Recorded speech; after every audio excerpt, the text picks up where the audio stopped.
할렐루야. 더운 여름 하나님께서 주시는 은혜와 복으로 기꺼이 이 여름 잘 감당해 가시는 저와 여러분의 믿음의 삶이 되시기를 바랍니다. 옆에 있는 분들 이렇게 함께 축복합시다. 덥지만 힘을 내세요. 믿음으로 승리합시다. 저와 여러분 믿음으로 이 여름 건강하게 잘 보낼 수 있기를 주님의 이름으로 축복합니다. 처음부터 들은 계명이란 제목, 이 제목으로 오늘 말씀 함께 나눕니다. 성도 여러분, 오늘의 시대의 특징을 하나 좀 꼽아보자면은 절대라는 말을 사용할 수 없는 시대, 절대라는 말을 사용할 수 없는 시대가 아닌가 그런 생각이 듭니다. 심지어 종교에서도요, 절대적인 것을 주장할 수 없다라고 말하는 그런 시대예요. 종교라는 것도 다양한 가치관들을 표방하는 전시장처럼 되어가는 그런 시대가 되어간다라는 말씀입니다. 절대적인 진리를 주장하는 종교는요, 더 이상 세상 사람들과 같이 어우러질 수 없는 종교다. 그러니까 함께 할 수 없기에 더 이상 사람들에게서 함께하는 자리가 아니라 따로 떨어져서 끼리끼리 모이는 그런 자리에 가야 된다. 그렇게 말하는 것이 세상 사람들의 생각과 마음들이에요. 그런 종교는 마치 사회 속에서 제거되어야 할 공공의 적처럼 그렇게 다뤄진다라는 것입니다. 국회에서 지금 다루고 있는 차별금지법, 여러분 들어보셨지요? 차별금지법이 담고 있는 중요한 골자 하나가 진리를 강조하여서 다른 이들을 비진리라고 차별해서는, 비난해서는 안 된다라는 것을 담고 있습니다. 이런 시대 속에서 여러분, 종교가 가지고 있는 진리보다 더 중요하게 여기는 것이 있어요. 뭘 더 중요하게 여기냐면요, 깨달음입니다. 인간의 깨달음. 이런 시대 속에 진리보다 인간의 깨달음이 그 종교에 더 큰 가치와 의미를 가지고 있다, 그렇게 보고 있어요. 여러분, 종교의 핵심은 진리와 계명을 받는 것인데 그것이 아니라 인간 스스로 내면적인 깨달음으로 진리를 추구할 수 있다, 진리를 누릴 수 있다, 이렇게 주장하는 목소리들이 시대가 흘러가면서 가면 갈수록 높아져 가고 있습니다. 이런 시대 사조에 교회 역시도요, 너무나도 쉽게 순응해 가는 것 같습니다. 진리를 주장하기보다 각자의 영역, 각자의 깨달음을 누리는 것에 만족하는 그런 위치로 우리가 나아가고 있음을 살펴보는데, 점점 이 진리에 대하여서 분명하게 선포하고 목소리 내는 일들보다 좀 더 순응해가는 모습들로 바뀌어져가는 우리의 모습들이 아닌가 생각이 듭니다. 성도 여러분, 이런 시대 속에서 오늘 성경은 하나님께서 우리에게 진리를 말씀하시고 진리를 깨닫기 위해 허락하신 말씀이 있음을 분명히 일러주고 있습니다. 그것은 다름 아니라 하나님 주신 계명이다라는 것인데요, 오늘 읽으셨던 짧은 말씀에서 반복되는 단어가 무엇인지 충분히 짐작가시죠? 무엇이겠습니까? 계명입니다. 계명이라는 단어가 4절, 5절, 6절에서 계속해서 반복되어 사용되고 있습니다. 저는 오늘 말씀을 통하여서 처음부터 들은 계명, 이 말씀 잡고 이 계명을 지키며 이루는 일에 더욱 힘쓰며 살아가는 우리가 되기 위해 우리가 무엇을 생각하고 깨달아야 될지 말씀을 통해 우리 자신을 분별하고 하나님 주시는 뜻을 이뤄가는 복된 삶을 우리가 함께 결단하고자 합니다. 오늘 말씀 통하여 저와 여러분, 하나님 주시는 계명에 순종하여 그 계명을 통해 하나님을 만나고 하나님과 관계하며 하나님 뜻대로 살아가시는 복을 누리시는 저와 여러분이 되시기를 바랍니다. 오늘 말씀 통해 세 가지를 살펴봅니다. 먼저 첫 번째로, 하나님의 진리가 계명으로 성도들에게 주어졌음을 오늘 말씀은 분명히 우리에게 말씀해 주고 있습니다. 계명이라는 단어의 뜻이요, 여러분, 윗사람이 아랫사람에게 명령하는 명령의 의미를 담고 있습니다. 근데 그것이 사적으로 그냥 이야기하는 것이 아니라 공적으로 윗사람이 아랫사람에게 지켜야 될 것을 일러주는 명령, 이것을 함축하여 이제 의미로 하는 것이 계명이라는 단어인 것입니다. 왕이나 관원이 하는 명령, 그리고 선생이 제자들에게 교훈하는 명령, 이럴 때에 쓰는 단어가 계명이라는 단어를 사용할 수 있는데요, 그런데 신약 성경에서 이 계명은요, 자세히 떠올려 보시면은 구약의 율법을 포함한 하나님의 모든 말씀을 가리키는 용어로서 이 계명이라는 단어를 사용하고 있습니다. 4절에 나와 있듯이 이 모든 계명은 그 기원을 하나님께 두고 있다라는 것이에요. 그래서 계명 앞에 수식어가 더해집니다. 어떤 수식어가 더해졌느냐? 4절에 보시면 아버지께 받은 계명, 하나님께로부터 받은 계명이다라는 것이에요. 유대인들은 자신들에게 율법을 준 이가 누구냐라고 여기면은 모세라고 생각을 합니다. 그런데 사도 요한은 성도들이 하나님 아버지로부터 계명을 받았다라고 분명하게 말씀을 하고 있습니다. 모세를 통해서가 아니라 하나님의 아들 독생자 예수 그리스도를 통하여서 이 계명이 전해졌다라는 것을 말씀하고 있는 것이에요. 성도 여러분, 하나님의 계명은 꼭꼭 숨겨져 있어서 힘들게 찾아내야 되는 것이 아닙니다. 인간의 지혜로 떠올릴 수 있는 것도 아니며 인간이 결심하여서 지켜낼 수 있는 내용들도 아닌 것입니다. 그리고 뭔가 신비한 체험, 뭔가 신접하는 그런 내용들이나 뭔가 신앙의 어떤 영적인 체험을 통하여서 이런 계명들을 통달하고 지켜나갈 수 있는 것도 아닙니다.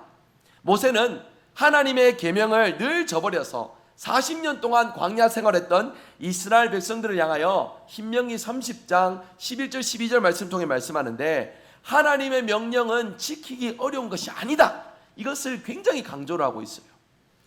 하늘에 있어서 우리가 찾아갈 수 없는 분이 아니며 바다 끝에 있어서 찾아와도 만날 수 없는 분이 아니라라는 것을 강조하며 늘 함께 하시는 분, 그리고 늘 하나님의 계명을 통하여 하나님과의 관계를 풍성히 누릴 수 있음을 강조하고 있습니다. 그래서 이 말씀을 더하는데요, 오직 그 말씀이 내게 매우 가까워서 내 입에 있으며 내 마음에 있은즉 내가 이를 행할 수 있느니라. 내가 이를 행할 수 있느니라. 멀리 있는 계명이 아니라 가까이 삶 속에 있어서 지킬 수 있는 말씀이다라는 것을 강조하고 있는 것이에요. 여러분, 모세가 틀림없이 이렇게 말씀을 통하여서 하나님의 뜻을 남겨놓았습니다. 아까 말씀드린 대로 유대인들이 하나님의 이 계명을 누구로부터 받았냐고 여긴다고 말씀드렸습니까? 모세를 통해 받았다라고 말씀하고 있지요. 그런데 재밌는 것은요, 신약 시대에 가서는 이 유대인들이 모세가 말하고 싶은 그 중요한 하나님의 말씀 계명에 대한 의미들을 완전히 왜곡시켜 놓아서 지키기 어려운 말씀, 지키기 어려운 힘든 계명들로서 그들의 삶 가운데 이 하나님의 말씀을 무겁게 이루어놨다는 것이에요. 신약 시대의 예수님 당시에 이제 바리새인들, 서기관들은요, 하나님의 모든 계명 율법들을 613가지 명령들로 세분화해 가지고 이 명령들을 만들어 놨습니다. 여러분, 613가지 명령, 삶 가운데서 반드시 지켜야 될 영역으로 613가지나 있으면은 까딱 잘못하다가는 하나님의 계명을 어기겠습니다. 그렇죠? 많지 않습니까? 외우라고 해도 다 외우기 힘들 것입니다. 그런데 이것을 늘 하나님 주신 계명으로 여기고 철저히 지키기 위해 몸부림쳤던 유대인들인데, 지켰던 그들의 마음을 한번 헤아려 봅시다. 지키기 쉬웠을까요? 어려웠겠죠. 무거웠겠죠. 힘들었을 것입니다. 여러분, 하나님께서 주신 이 율법, 이 계명의 취지와는 반대되는 상황이 지금 이 신약 시대에 펼쳐지고 있는 것입니다. 그래서 예수님께서는 바리새인과 서기관들과의 논쟁을 통하여서 계명의 의미를 분명히 드러내시는 일에 힘을 다하셨습니다. 하나님의 계명은 잘게 나누고 구체화시킬수록 그 계명을 잘 지키는 것이 아니다라는 말씀을 분명하게 예수님께서 말씀하셨어요.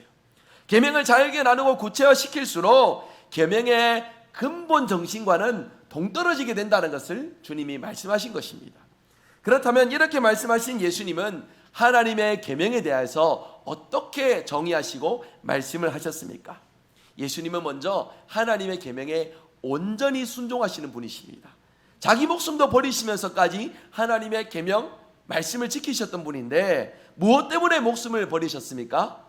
자기의 희생을 모범으로 하여 무언가 사람들의 추종을 받고 지지를 받기 위함이었습니까?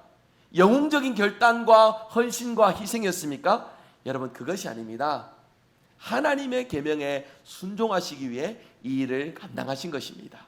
우리 주님께서 하나님의 계명을 순종하신 말씀, 요한복음 10장 18절 말씀 우리 같이 함께 화면을 보시며 함께 읽기를 원합니다. 함께 읽겠습니다. 이를 내게서 빼앗는 자가 있는 것이 아니라 내가 스스로 버리노라. 나는 버릴 권세도 있고 다시 얻을 권세도 있으니 이 계명은 내 아버지에게서 받았노라 하시니라. 아멘. 예수님은 자신의 모든 말씀과 행위를 하나님의 계명을 따르는 것이다 라고 말씀하고 계십니다. 여러분, 주님의 이 말씀은 지금도 우리에게 유효합니다. 그렇지 않습니까? 예수님의 십자가에 달려서 죽으신 다음 부활하시고 승천하셔서 성령을 보내신 이후로 우리는 모든 율법의 이 계명으로부터 자유로워진 존재가 아니겠습니까? 언제같이 이 율법의 계명에 하나하나 구절과 조항에 매여서 지키기 어려운 영역으로, 무거운 영역으로 우리가 짊어지고 살아가야 되겠습니까? 신약시대 이후에 예수님을 통하여서 이 모든 일에 자유함을 하나님께서 선포하셨습니다. 계명에 자유한다는 것, 여러분, 계명을 지키지 말라는 말씀이 아닙니다. 그 계명의 원리에 부합한 삶을 살아갈 것을 말씀하고 있는 것입니다. 사도 바울이 거듭해서 말했듯이 사람이 의롭게 되는 것은 자신의 어떤 행실과 율법을 지키는 것에 있지 않고, 사람이 의롭게 되는 것은 무엇에 있다고 말씀하셨습니까? 오직 믿음에 있다라고 말씀하고 있습니다. 그렇기에 우리는 믿음으로 하나님께서 기뻐하시는 삶을 누리고 하나님과 동행하는 삶을 통해 많은 계명들을 지키는 조항들이 아니라 계명의 핵심된 원리, 하나님을 사랑하고 이웃을 사랑하는 삶으로서 이 계명의 의미들을 충족하며 살아가는 존재들이 되었습니다. 이런 관점을 토대로 종교개혁자 마틴 루터는 율법과 복음을 철저하게 구별하여서 말씀하고 있어요. 그리고 순서도 고정시켜 놓습니다. 설교자는 율법을 선포해서 인생들이 죄인됨을 깨닫도록 말씀 가운데, 강단 가운데 죄인됨을 선포해야 된다라고 그 순서를 정해놓았습니다. 그리고 절망한 죄인들에게 복음을 선포함으로 기꺼이 예수 그리스도의 복음을 통해 주님께로 돌아오는 일에 우리 모두 함께 기도하고 순종하는 삶을 살아가야 됨을 말씀하고 있습니다. 이런 관점에서만 본다면요, 여러분, 계명이 복음을 믿기 전까지는, 복음이 있기 전까지는 필요한 것인데 복음 이후로는 계명이 필요 없는 것처럼 또 그렇게 의미를 생각할 수도 있어요. 여러분, 이것이 전부가 아닙니다. 존 칼빈은 이 율법은요, 우리를 복음으로 인도하는 귀한 나침반이 될 뿐만이 아니라 구원받은 신자들의 삶을 인도하는 동력이 된다는 것을 강조하고 있습니다. 율법이 우리를 구원해 줄 수는 없습니다. 율법 지키는 것만으로는 구원에 이를 수 없다는 것이죠. 하지만 율법은요, 구원받은 신자들이 기꺼이 신실하게 하나님을 위해서 행할 방향이 된다라는 사실을 강조하고 있다는 것입니다. 여러분, 오늘 말씀 통해서 제가 함께 기억하고 싶은 것이 무엇이냐면, 먼저 첫 번째는 하나님의 진리가 우리에게 계명으로 주어졌다는 것이에요. 이것을 우리가 분명히 깨닫고 순종하는 삶으로 열매를 맺으며 살아가야 됨을 말씀하고 있습니다. 여러분, 종교는요, 뭔가 경전이 있고 행함을 통하여서 이루어야 될 영역들이 있음을 말씀하는데, 저는 기독교를 종교라고 말씀드리고 싶지 않습니다. 기독교는 진리입니다. 믿으십니까? 진리 속에 우리가 하나님께서 무엇을 원하시는지 기억하고 원하시는 삶을 기꺼이 삶으로 누리며 살아가는 진리에 속한 삶을 우리 모두 함께 누릴 수 있기를 원합니다. 하나님은 이 일을 위하여 계명을 허락하셨습니다. 계명을 통해 하나님을 사랑하고 그 사랑을 통하여서 순종하는 삶을 살아가기를 요구하고 계신 것입니다. 여러분, 분명히 우리가 깨달아야 될 것은요, 이 기독교, 이 진리에 대해서 우리가 내면의 깨달음으로 믿음 생활 누리며 살아가는 것이 아니라 깨닫게 해주신 하나님의 은혜로서 우리가 살아가게 되는 것입니다. 그 핵심이 무엇이냐면 계명이에요. 이 계명의 의미를 바르게 기억하고 계명의 의미를 바르게 행함으로써 신앙의 열매를 풍성히 맺는 저와 여러분이 되어야 한다는 것입니다. 하나님이 기뻐하시는 삶을 살아가기 위해 하나님 말씀하신 이 계명을 깨닫는 일에 더욱 힘쓰시는 저와 여러분이 될 수 있기를 소망합니다. 오늘 말씀 두 번째입니다. 본문은 하나님의 모든 계명이 사랑의 계명으로 요약할 수 있다라고 말씀하고 있습니다. 본문 5절 6절 사이에 이제 강조하고 있는 내용이 바로 이것입니다. 성도들은 서로 사랑할 수 있는 것이요, 우리끼리 코드가 맞아서, 취향이 맞아서, 뭐 예를 들어서 동양이어서, 뭐 이런 인간적인 의미들로서 서로 함께 사랑하고 지내는 것이 아니라 하나님께서 약속된 계명으로 불러주셨고 그 계명 아래 사랑을 실천하는 존재들로 저와 여러분을 세워주셨다라는 것입니다. 이것을 믿는 것이 우리의 개혁주의 신앙의 바른 신앙의 고백이 되는 것인데, 여러분, 이것은 제가 말씀드린 것이 아니라 예수님께서 말씀하시는 내용입니다. 예수님은 모든 계명이 하나님 사랑, 이웃 사랑의 계명으로 요약할 수 있다라고 우리 주님께서 딱 애매하지 않게 정해주셨어요. 예수님은 하나님을 사랑하셨습니다. 그리고 이웃을 죽기까지 끝까지 사랑하셨습니다. 그리고 예수님은 제자들을 끝까지 사랑하시며 그들을 품으시고 그들 가운데 하나님의 사랑을 일깨워 주셨습니다. 예수님이 바리새인과 서기관들을 향하여서 무서운 말씀을 하셨습니다. 독사의 자식들아, 회칠한 무덤이, 이렇게 독서를 예수님께서 퍼붓기도 하셨는데요. 여러분, 예수님이 그들 가운데 이러한 말씀들을 하신 것은요, 그들의 위치를 분명하게 드러내기 위함인 것이에요. 그리고 궁극적으로는 하나님의 계명에 더욱더 순종하도록 일깨워주기 위하여 이런 말씀을 하신 것입니다. 성도 여러분, 사랑의 진리는 우리 서로 함께 하나님 안에서 기뻐하는 것이에요. 여러분 기쁘십니까? 서로 함께 주일날 보실 때에 여러분 마음이 진정으로 그러할 수 있기를 원합니다. 일주일에 한 번 만나는데 인사도 없이 지나치시는 거, 서로 주일날 함께 하시는데 서로 늘 보셨던 분들끼리만 함께 어우러지시는 거, 여러분 하나님께서는 이러한 우리의 모습을 보고 무엇을 더 원하실까요? 하나님 원하시는 게 무엇일까요? 하나님 원하시는 것이 하나님을 사랑하듯 이웃을 사랑하는 것이다 말씀하시는데, 여러분 우리가 이것을 누리고 실천하는 교회가 되어야 되지 않겠습니까? 바로 없기는 여러분 오늘 부탁을 드립니다. 그간에 서로 인사하지 못하셨던 어색한 분들, 대면대면 하셨던 분들도 기꺼이 악수하고 서로 함께 기쁨을 나누시는 저와 여러분의 믿음의 삶이 되시기를 바랍니다. 특별히 여러분 교회에서 하는 악수의 의미를 잠깐 말씀드릴게요. 여러분 이제 세상 가운데도 악수는 다 합니다. 그렇죠? 어디 가서든지 다 격식을 갖추고 악수는 다 하는데, 교회에서 하는 악수는요, 서로 형제가 되고 자매가 되었음을 기뻐하는 의미로 주고받는 것이에요. 여러분 이제 특별히 중직자들 세울 때에 목사님들이나 장로님들은 임직 받을 때 안수를 하지 않습니까? 자세히 보시면요, 안수 받을 때에 안수 이후에 안수위원으로 올라가셨던 분들하고 안수 받으시는 분하고 안수 이후에 하는 행동이 있습니다. 뭘까요? 악수입니다.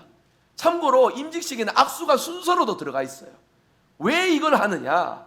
그냥 아우 고생했습니다, 아우 수고했습니다, 이런 의미가 아니에요. 주 안에서 서로 연합되었음을, 서로 하나 되었음을 기뻐하는 의미로 서로 함께 손을 맞잡고 기쁨을 나누는 의미로 악수를 행하는 것인데, 여러분 서로 함께 기쁨을 맛보기 위해 어색하지만은 손을 내밀어서 오늘 하루, 아니 앞으로 우리 모든 주일에 기꺼이 함께하는 성도님들과 악수로 하나님 마음을 주고받으시는 저와 여러분 되시길 바랍니다. 하나님 사랑을 맛보는 일에 우리가 한 걸음 더 도약하기 위해 필요한 일이다 싶어 권면을 드립니다. 여러분 하나님 사랑을 깨닫는 것, 이 계명을 누리는 것은요, 함께 기뻐하는 것이에요. 그 사랑 안에서 우리 함께함을 기뻐하고 우리가 그 사랑 안에서 함께 거함을 서로 함께 맛보기 위하여서 서로 함께 인사를 주고받고 손을 맞잡고 기쁨을 나누는 일이 우리 신앙에 너무나도 중요하다는 말씀을 제가 드립니다.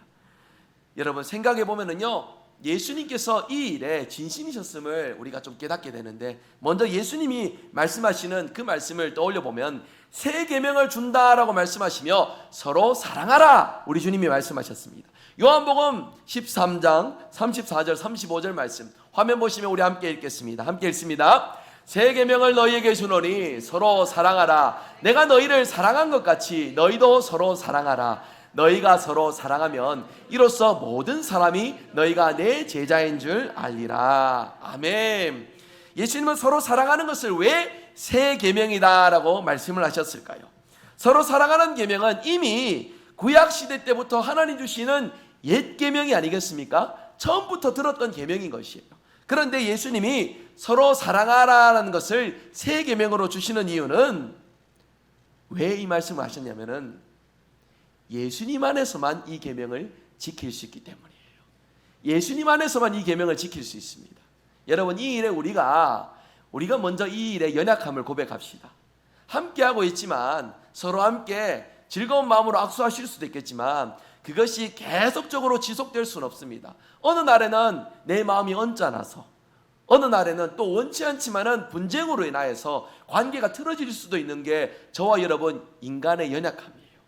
우리의 힘과 의지로는 온전하게 유지할 수도 누릴 수도 없습니다. 그렇기에 새 계명을 너희에게 주노니 서로 사랑하라라는 이 말씀은 예수님 안에서 이 사랑의 계명을 지킬 수 있기 때문에 우리 주님이 말씀하신 것입니다. 여러분 생각을 해보면 사람을 사랑할 이유보다요 사랑하지 못할 이유들이 더 많습니다. 사랑해야 된다는 이유는 예수님 안에서 사랑하는 의미들 이 하나로서 우리가 충족될 수 있을 것인데, 반대의 의미를 떠올려 봅시다. 사랑하지 않을 이유들을 떠올려 본다면은 짧게 생각해도요 벌써 몇 가지들이 쑥쑥쑥 이렇게 지나갑니다. 나하고는 말도 안 섞어봐서, 같이 시간을 안 보내봐서, 나이가 달라서, 성별이 달라서 여러 가지 이유들로 나눠질 수 있지 않습니까? 예수님 안에서만 이 사랑을 지킬 수 있다는 것 우리가 분명히 기억하여 주님이 말씀하시는 이 계명의 가치를 온전히 실천하고 순종하는 저와 여러분의 믿음의 삶이 되시길 바랍니다. 성도들은요 세상 가운데 살아가면서 하나님이 말씀하시는 가치를 지키며 살아가는 거룩한 존재로 부름받은 우리 성도들이란 것입니다. 사람들 간에 지켜야 될 가치, 도덕이나 윤리에 좌우되는 일들보다 하나님께서는 처음부터 주신 이 옛 계명과 예수님을 통해서 더욱더 선명하게 나타내신 이 계명을 늘 새롭게 지키는 자들로 저와 여러분을 불러주셨다라는 것이에요. 요한계시록 5장에 보시면은 하늘 보좌가 펼쳐지는 말씀이 나옵니다. 거기 보시면 하늘에 있는 이들이요 새 노래를 부른다라고 말씀이 기록되어 있는데, 여러분 여기서 말씀하는 새 노래의 의미가 무엇입니까? 그러니까 천국 백성들은 흘러간 옛날 찬송가가 아니라 복음성가, 그것도 최신 복음성가를 부르는 이들이다라는 그런 의미일까요? 그것이 아니죠. 성도는 하나님의 오래된 그 구원의 약속을 통하여서 날마다 새로운 심령으로 찬양을 불러야 된다라는 의미에서 새 노래라고 말씀하고 있는 것입니다. 이것처럼 성도는 처음부터 들은 계명인 사랑하라는 계명을 위해 부름받아 세워진 존재라는 것이에요. 여러분 이 말씀 앞에 우리 자신을 찬찬히 좀 돌아볼 수 있기를 원합니다. 여러분 안에서 사랑의 마음을 가져보시려고 많이 노력하셨을 거예요. 가족을 향해서도 그렇고 이웃을 향해서도 그렇고, 그리고 친구들, 그리고 주변의 동료들, 특별히 교회 안에서 이 사랑의 마음을 가져보기 위해 많은 노력들, 수고들을 가지셨을 것입니다. 그런데 사랑할 이유가 분명하고 조건이 돼서 사랑하는 것은요 여러분 그것 역시 쉽지는 않겠지만 세상 어디 가서든지 할 수 있는 영역입니다. 틀림없습니다. 우리는 사랑할 이유보다 미워하고 서로 멀리할 이유들이 더 많은 그러한 인간관계 속에서 우리가 서로 사랑하는 일은 우리의 힘으로는 불가능하다는 것을 이 시간 함께 고백할 수 있길 원합니다. 그래서 하나님이 원하시는 것에 집중하여 예수님을 통하여 서로 사랑하는 이 일에 날마다 깨닫고 날마다 깊음과 넓음을 경험하는 저와 여러분의 복된 믿음의 삶이 되시기를 바랍니다. 우리 교회가 서로 사랑하는 일에 더 깊어져 가는 교회, 더 분명한 변화를 누리는 복된 교회가 될 수 있기를 바랍니다. 좋은 마음, 좋은 상황에 서로 좋은 마음 주고받는 것은 세상 어디에서든지 다 할 수 있는 일들이 될 것입니다. 하지만 우리는요 하나님으로부터 계명을 받은 자들입니다. 계명을 받은 우리는 계명을 지키고 실천하는 일에 앞장서야 된다라는 것이에요. 그렇기에 하나님 사랑, 이웃 사랑이라는 이 계명을 늘 마음에 새기고 삶 속에 실천하여 하나님 마음을 나타내시는 저와 여러분의 복된 삶이 되시기를 바랍니다. 오늘 말씀 세 번째입니다. 계명대로 행하는 것이 곧 사랑하는 것임을 분명히 말씀하고 있습니다. 6절 말씀을 우리 한번 같이 보실까요? 오늘 말씀 6절입니다. 함께 읽겠습니다. 또 사랑은 이것이니 우리가 그 계명을 따라 행하는 것이요 계명은 이것이니 너희가 처음부터 들은 바와 같이 그 가운데서 행하라 하심이라. 아멘. 여러분 사도 요한을 가리켜 종종 사랑의 사도다라고 이렇게 언급을 합니다. 왜 그러냐면 요한 1, 2, 3서를 통하여서 사랑이라는 말을 반복해서 많이 사용하기 때문에 사랑의 사도라고 이렇게 별칭이 있는데요, 사도 요한은요 사랑이 하나님이라고 단순하게 그렇게 말하지 않습니다. 어떻게 말을 하냐면은 하나님이 사랑이시다라고 이렇게 말을 하고 있어요. 여러분 이것이 그냥 단순히 어법의 차이, 말장난처럼 느껴질지 모르겠지만 이 말은 매우 중요한 의미를 담고 있습니다. 이 말은 사랑은 하나님께로부터 나오는 것이지 사람에게서 출발하는 것이 아니다라는 것을 강조하는 말씀이 되는 것이에요. 사랑은 하나님으로 인하여서 그 사랑을 깊이 알고 깨달을 수 있는 영역입니다. 구체적으로 어떻게 이 사랑을 맛볼 수 있습니까? 계명을 기억하고 순종하는 삶을 통해 누릴 수 있다는 것이에요. 계명을 순종하기 위해 예수님을 보내셨고 계명을 깨닫기 위하여 하나님은 우리에게 이 말씀을 우리에게 풍성하게 허락하여 주셨습니다. 여러분 한번 질문 드려봅니다. 기독교가 사랑의 종교가 맞습니까? 맞을까요? 사랑의 종교 맞습니까? 맞습니다. 사랑의 종교입니다. 하지만 여기서 말하는 사랑이요, 세상 사람들이 말하는 그 사랑이 아님을 우리가 분명하게 기억해야 합니다. 사랑은 처음부터 들은 계명을 행하는 것이다 말씀하고 있습니다. 무엇이 사랑이냐? 하나님 보내신 예수님을 믿고 예수님의 계명을 지키는 삶이 바로 사랑이다라고 분명히 성경은 우리에게 일러주고 있다라는 것이에요. 요한복음 14장 21절 말씀 우리 한번 화면 보시며 함께 읽겠습니다. 함께 읽습니다.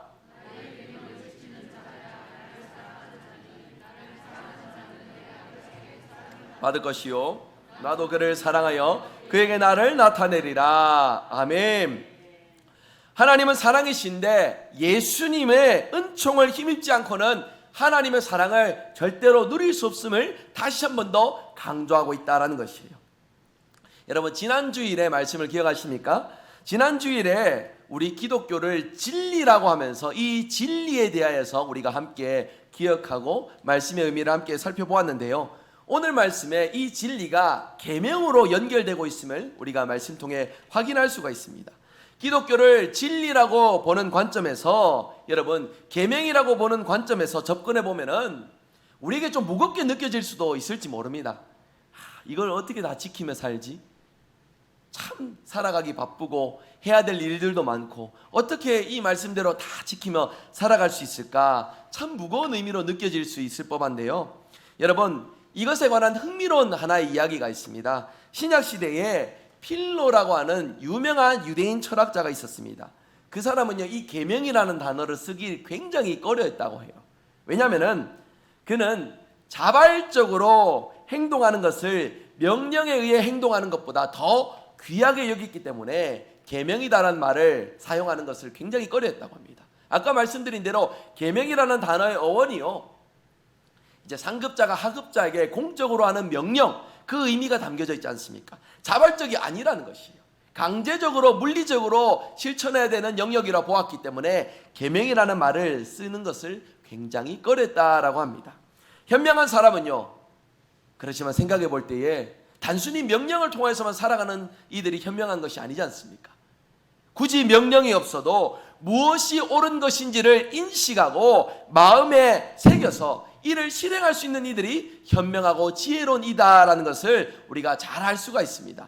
명령을 받는 것은 성숙하지 못한 사람이나 무지한 사람에게만 필요한 것으로 보게 되는데, 여러분 바로 이것이 오늘 현대사회에 유행하고 있는 하나의 시대의 풍조라고 말씀드릴 수 있겠습니다. 어찌 보면 당시 유대인들은요 이러한 생각을 가지고서 자신들 나름대로 추구하는 방향과 의미들을 더하여서 율법을 613가지나 그 조항들을 세분화하여서 쪼개어 나누어 지키는 일에 힘을 썼는지도 모릅니다. 예수님 당시의 유대인들처럼요 우리도 하나님의 계명을 사람의 계명으로 여기며 인식하고 살아가고 있는지 한번 우리 마음을 좀 떠올려 보기를 원합니다. 계명에 대해서 무거운 마음을 가지는 이유가 무엇입니까? 이것이 단순히 사람의 의미로서 무언가 명령으로 우리가 인식하고 받아들이기 때문에 이러한 무거운 마음을 가지는 것이 아닌가, 그런 마음들을 좀 떠올려 봅니다. 여러분 우리는 그렇게 무겁게 계명을 지키는 존재로 부름받은 것이 아닙니다. 하나님을 사랑하되 즐겁고 기쁜 마음으로 하나님 원하시는 일들을 한 걸음 한 걸음 이루어나가는 하나님의 기쁜 자녀들로 저와 여러분 부름받았음을 기억하시길 바랍니다. 그리하여서요 이 율법이 더 이상 우리에게 무거운 잣대가 아니라 하나님을 사랑하는 마음을 더 깊이 깨닫는 출발점이 되어서 우리 삶 가운데 하나님을 사랑하고 이웃을 사랑하는 귀한 일들을 풍성히 맛보는 귀한 일들의 이 말씀, 이 계명이 우리에게 쓰임받아지기를 간절히 소망합니다. 그리하여서 저와 여러분 구체적으로 이 계명을 실천하는 일이 어떻게 이루어져야 되겠습니까?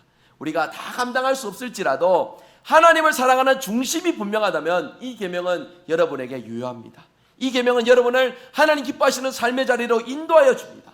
내가 지금 당장은 실천할 수 없지만 하나님을 사랑하는 불같은 마음이 우리 마음 가운데 허락된다면 이 계명은 더 이상 하나님과 멀리 있는 그 자리에 우리를 넣어두질 않습니다. 기쁜 마음, 즐거운 마음으로 하나님을 향해 한 걸음 한 걸음 나아가도록 우리를 인도하여 줍니다. 갑자기 예수님을 향해서 불같은 열정이 생긴다 하여서 우리의 삶이 180도 완전히 변해지는 것이 아닙니다. 천천히 가랑비에 옷이 젖듯이, 그렇지만 분명하게 스며들는 하나님의 은혜를 맛보도록 하나님께서 인도해 주신다라는 것이에요. 여러분, 이 일을 깊이 누리고 맛보시는 저와 여러분이 되시기를 바랍니다. 저도 그렇습니다. 하나님의 계명, 이 말씀을 무거운 잣대로만 여기면은 지키는 말씀보다 지키지 못하는 말씀들이 더 많습니다. 그리하여서 지키지 못한 것 때문에 무겁고 괴로운 마음으로 우리의 믿음과 신앙을 내려놓는 일에 무언가 익숙한 마음처럼 반복되는 일상처럼 우리가 그렇게 살아가는 경우들이 있습니다. 중요한 말씀을 드리면 이것은 하나님이 원하시는 것이 아니에요. 하나님은 그러한 연약한 우리를 아시고 예수님을 보내주신 것입니다. 예수님을 통해 완전한 구원과 절대로 끊어내지 않는 하나님의 사랑을 이루어 주신 분이 우리 하나님이심을 믿으시길 바랍니다.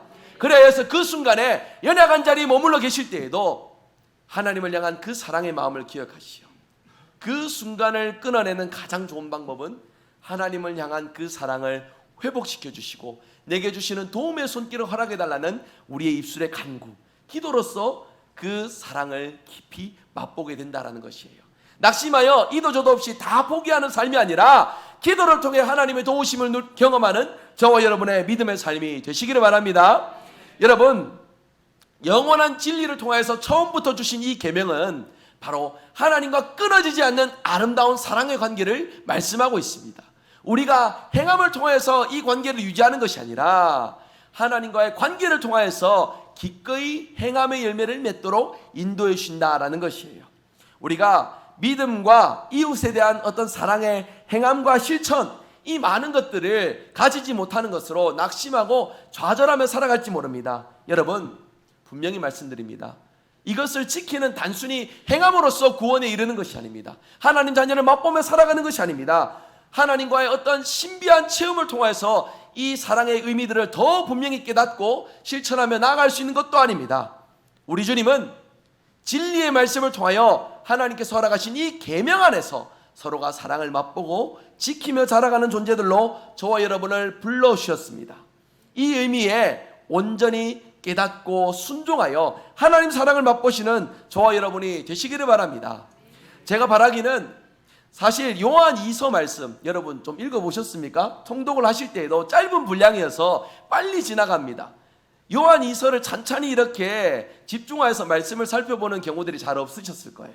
제가 이 말씀을 드리는 중요한 이유가 있습니다. 왜 그러냐면 진리와 계명을 분명하게 선포하는 교회가 되기 위하여서, 그리고 이것을 맛보고 더욱더 실천하는 일에 앞장서는 교회가 되기 위해 이 말씀을 준비하여 선포하고 있습니다.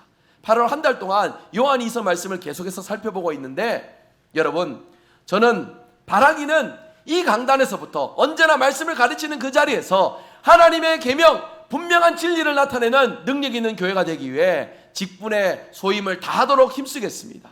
우리 교회가 여러분 몰라서 지키지 못하는 일이 없도록 하나님의 마음이 무엇인지 진리가 무엇인지 분명히 나타내는 일에 힘쓰겠습니다. 성도 여러분도 도와주셔야 될 부분이 있습니다. 진리의 말씀을 듣는 일에, 하나님의 계명을 지키고 순종하는 일에 우리 모두 기꺼이 헌신하시는 저와 여러분의 믿음의 삶이 되시기를 바랍니다. 가면 갈수록 서로가 진리라고 말합니다. 네 것이 옳고 내 것이 옳다 말하는 이 시대 속에서 무엇이 진리인지를 분명히 알아야 됩니다. 하나님 우리에게 무엇을 요구하시는지 분명히 알아야 됩니다. 그래야 하나님께서 원하시는 삶을 살 수 있습니다. 하나님이 기뻐하시는 믿음의 열매를 맺어갈 수 있습니다. 그저 우리끼리 좋아서 우리만 행하는 일들이 아니라 하나님께서 함께 하시고 열매를 맺는 일들로 우리가 함께 나아갈 수 있다는 것입니다. 진리의 말씀을 배우고 깨닫는 일에 앞장서시는 저와 여러분이 되시기를 주님의 이름으로 축복합니다. 이 일에 제가 조금 어렵지만 도전하고 싶은 부분이 있습니다. 학습 세례 교육. 궁금하신 분들이 있을지 모릅니다. 왜 아직까지 학습 세례 교육을 진행하지 않고 있지? 제가 분명히 말씀드린데요, 제가 담임 목사로 있는 이상 학습 세례 교육 철저하게 제가 행할 것입니다. 왜 그러냐면 그 사람의 어떤 뭐랄까 사정이나 어려움들을 헤아려서 이 부분을 소홀하게 하면은 학습 받으실 수 있고 세례 받으실 수 있어요. 그렇지만 학습 교인으로 세례 교인으로 살아가는 일에는 도움을 얻지를 못합니다. 이 기준이 충족되지 않으면 학습 세례 교인 세우지 못하여도 무거운 마음이 들겠지만은 기꺼이 분명하게 옳은 길을 저는 걸어가고 싶습니다. 그래야 해서 이제 공포를 합니다. 학습 세례 교인을 제가 이제 휴가 갔다 오면 받을 것인데요, 신청을 받을 겁니다. 여러분 꼭 지원해 주셔서 기초신앙교육이라는 이름으로 제가 준비를 할 것인데, 학습 세례 대상자들은 참여해 주셔서 기독교의 바른 진리와 계명을 배우시는 일에 여러분 시간과 노력을 기울여 주시기를 바랍니다. 그것이 단순히 학습 세례의 통과문을 넘어가는 정도가 아니라 하나님의 사랑과 은혜를 깊이 맛보는 귀한 체험의 장이 될 것입니다. 믿음으로 참여해 주시기를 주님의 이름으로 부탁드립니다. 기존 성도들도 마찬가지입니다. 주일 공예배만 오셔서 말씀을 듣는 것이 아니라 이제 하반기에는 공적인 평신도 교육을 제가 준비해 가고자 합니다. 함께 나누고 싶은 주제들이 참 많습니다. 하나님 말씀을 각본으로 또 함께 찬찬히 살펴보는 일도 가지고 싶고요, 교리도 좀 공부해보고 싶고요, 교회사도 같이 함께 공부하고 싶습니다. 하고 싶은 건 너무 많습니다. 근데 걱정거리는 하나 있습니다. 많은 분들이 참여하셔야 될 텐데, 여러분 그래서 권면을 드립니다. 하나님 말씀을 배우고 익히는 일에 여러분 시간과 정성을 들이는 일이 우리 인생의 가장 귀한 일임을 믿으십니까? 네. 공적으로 교회가 이 일들을 준비해가는 일에 기꺼이 여러분 참여하여 주셔서 하나님 말씀 진리와 계명을 맛보시는 일에 앞장서시는 저와 여러분의 삶이 되시기를 바랍니다. 오늘 말씀을 맺으면서요, 오늘 말씀은 우리가 처음부터 하나님의 계명을 받은 존재임을 말씀하고 있습니다. 이 계명에 충실하지 않으면은요, 우리는요, 우리 생각나는 대로, 우리 하고 싶은 대로, 우리 깨달은 대로 우리 중심의 신앙으로 살아가는 존재임을 우리가 분명히 말씀을 통해 생각해 보았습니다. 대구 성일교회는 처음부터 하나님께서 주신 계명을 올바르게 전하는 교회, 올바르게 실천하는 교회가 될 줄 믿습니다. 그리스도의 은혜와 성령의 인재 속에 부르심을 받은 우리가 함께 모여서 하나님의 뜻을 기억하고 지키는 일에 힘쓰시는 우리 교회가 될 수 있기를 원합니다. 여기에 하나님을 향한 진실된 사랑이 있습니다. 여기에 하나님을 향한 진실된 순종이 있습니다. 다른 어디에서 이 복을 우리가 누릴 수가 있겠습니까? 다른 어디에서 이 복을 우리가 맛볼 수 있겠습니까? 바로 이 자리인 줄 믿으시길 바랍니다. 이 복된 자리, 이 복된 공동체를 통하여 하나님의 진리와 계명, 하나님 사랑과 이웃 사랑의 은혜를 깊이 맛보시는 저와 여러분 되시기를 주 예수 그리스도의 이름으로 축복합니다. 아멘. 말씀 기억하며 함께 찬양합시다. 지금 우리가 마음을 합하여 진정으로 하나님을 찬양할 때니 우리가 기쁜 마음으로 힘찬 목소리로 우리 함께 찬양하기 원합니다.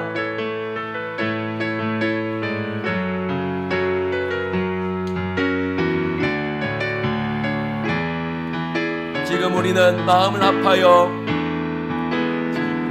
우리는 마음을 합하여 주로 주님 모이자 하나 되자 네가 갈 길이라